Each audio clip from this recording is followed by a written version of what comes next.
For this video, I will teach you on how to upload profile picture in your YouTube channel.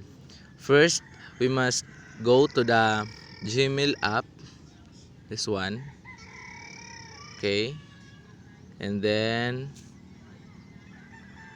Gmail app here.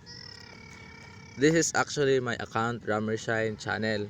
So there is a manage your Google account. Click that one, manage your Google account.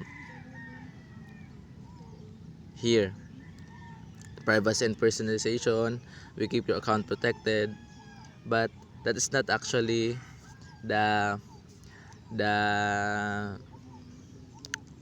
the option that we need to touch, because we need to go to personal info.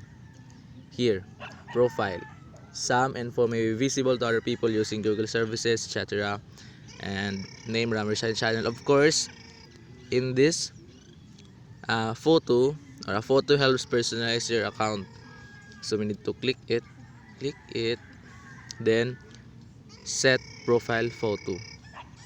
Yan, choose photo, albums, okay, then other albums, Pixie Lab, Ramershine channel. Here,